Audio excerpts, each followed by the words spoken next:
O que você diria de um ministro da Economia que aparentemente nem sabe fazer contas? Esse é o caso de Haddad, que ameaça recuar diante das tarifas impostas por Trump. E essa é para quem achou que Lula se comportaria como um leão. Mas, na verdade, ele enfiou o rabinho entre as pernas e resolveu abaixar o tom da voz. E o editorial de hoje está tão bom que provavelmente causará muita dor de cabeça para a esquerda. Mas eu estou aqui para informar e trazer os fatos relevantes sobre a política. Por isso, hoje, estamos com o editorial quentíssimo.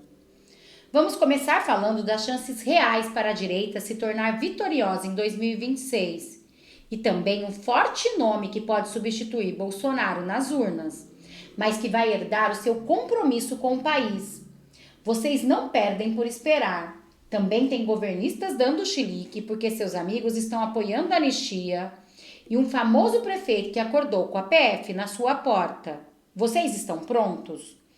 Todo mundo já sabe que Trump não está brincando com as suas tarifas. Eles estão remodelando a geopolítica. Mas quem parece, na verdade, viver um faz de conta é o Haddad e a sua equipe econômica. Vamos ver o que diz a nova manchete envolvendo o seu nome? Haddad diz que Lula recomendou ter prudência ao lidar com tarifaço.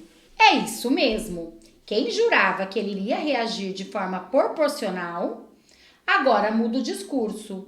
É por isso que eu digo, é melhor ficar calado, né? Se não tiver nada melhor para falar. Mas o que podemos esperar do ministro Haddad, que sempre cumpriu à risca os mandos e desmandos do Lula? Olha só o que o patrão andou dizendo. O ministro da Fazenda, Fernando Haddad, afirmou nesta quinta-feira, dia 10/4, que o presidente Luiz Inácio Lula da Silva do PT recomendou ter muita prudência ao lidar com questões relacionadas ao tarifaço de Donald Trump. Bastou Trump mostrar que lá existe um presidente comprometido com a soberania para o presidente daqui recuar. Os canais diplomáticos estão abertos e as conversas com o governo dos Estados Unidos estão acontecendo, declarou Haddad, a jornalista na portaria do Ministério da Fazenda. Mas eu sei por que Lula recuou. Lembra do que Trump disse ontem em um jantar? Tarifa nos Estados Unidos. Trump diz que países estão desesperados. O presidente dos Estados Unidos, Donald Trump, afirmou que líderes mundiais estão ligando e puxando seu saco, desde que ele anunciou que aplicaria tarifas a importações de produtos do mundo todo. Estou dizendo a vocês, esses países estão nos ligando, puxando o saco, disse Trump durante um jantar no Comitê Nacional Republicano do Congresso, na noite de ontem, poucas horas antes das tarifas entrarem em vigor. E sabe de quem Trump estava falando quando disse isso aqui? Trump disse que países estão desesperados para negociar, mas não especificou quais seriam. Eu aposto que o Brasil estava entre esses países. E vocês? Pois já sabemos, né, gente, como esse governo opera nos bastidores. Pelas câmeras, dizem algo bonito e lacram, mas nos bastidores eles se ajoelham. Mas nos bastidores, a verdade é que eles se ajoelham e pedem clemência. Mas falando em clemência, que tal falarmos sobre anistia um pouco? Porque o foco agora está em Lindenberg. Ele acha realmente que um país democrático é um país em que políticos eleitos pelo povo não podem atender interesses da população por causa de ideologia. Segundo fontes ouvidas pelo Metrópolis, ele estaria chateadíssimo com aliados supostamente que estariam defendendo a anistia. Líder do PT na Câmara, Lindenberg Farias, disse achar estranho o apoio de parte do Centrão ao projeto de anistia aos envolvidos no 8 de janeiro, proposta patrocinada pelo ex-presidente Jair Bolsonaro do PL e contrária ao presidente Luiz Inácio Lula da Silva do PT. A reclamação ocorreu nesta quinta-feira, dia 10/4, às vésperas de uma esperada reforma ministerial, deixando o Planalto entre União Brasil e o PSD. Mas quem foi que disse que é obrigação de um político em defender o governo acima dos interesses nacionais? Olha só o que ele disse.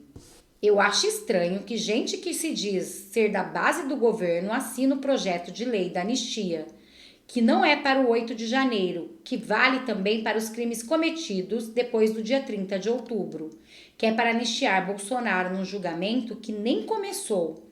Eu acho muito estranho, acho que as pessoas têm que se definir, disse Lindenberg ao Metrópolis. Mas não é estranho não, é que o PT não está acostumado com isso. Democracia só vale se for para manter o projeto que eles chamam de governo. Até isso aqui se tornar uma ditadura. Para Lindenberg, as pessoas deveriam ter que escolher se estão com o presidente ou contra o povo. O nosso próximo tópico é uma atualização sobre o último vídeo que postei aqui no canal. Lembra? Do prefeito de TikToker de Sorocaba? Ele se chama Rodrigo Manga e anunciou recentemente interesse na presidência da República. Esse talvez tenha sido o único erro dele, porque agora, subitamente, sabem quem resolveu fazer uma visitinha lá na sua residência? A PF. PF cumpre mandados na Prefeitura de Sorocaba e na casa do prefeito Rodrigo Manga em operação contra desvios na saúde.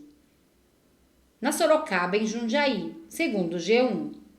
A Polícia Federal fez na manhã desta quinta-feira uma operação para desarticular uma organização suspeita de desvio de recursos públicos na área da saúde. Entre os alvos está o prefeito de Sorocaba, município do interior de São Paulo, Rodrigo Manga, do Republicanos. Isso tem cheiro de perseguição política, parece perseguição política, mas somente o tempo dirá.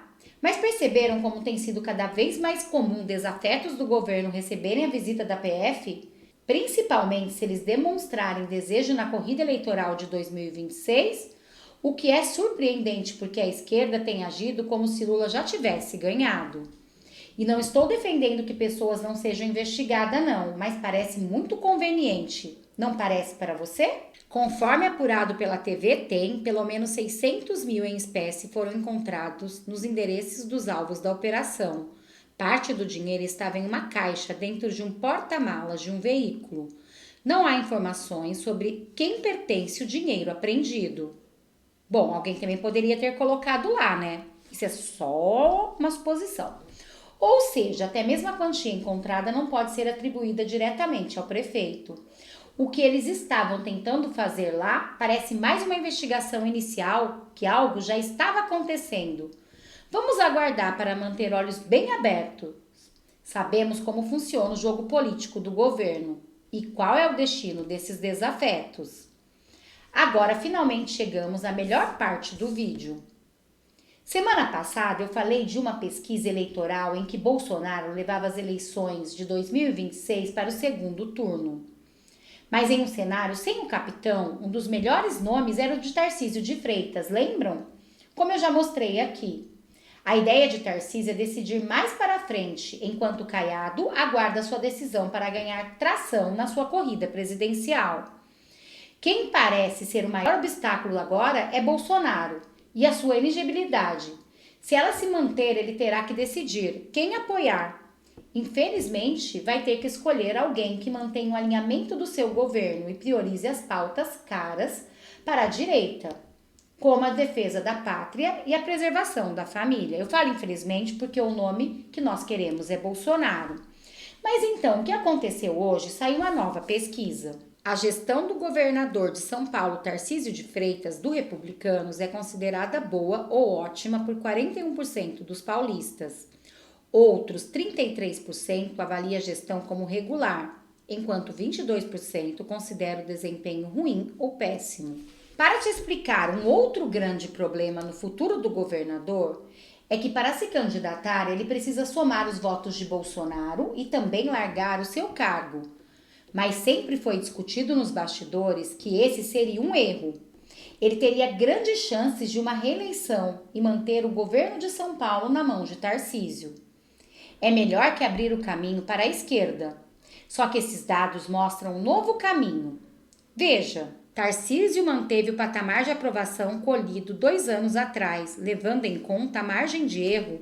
Em abril de 2023, um pouco depois de iniciar o seu mandato, 44% dos entrevistados consideravam a gestão ótima ou boa.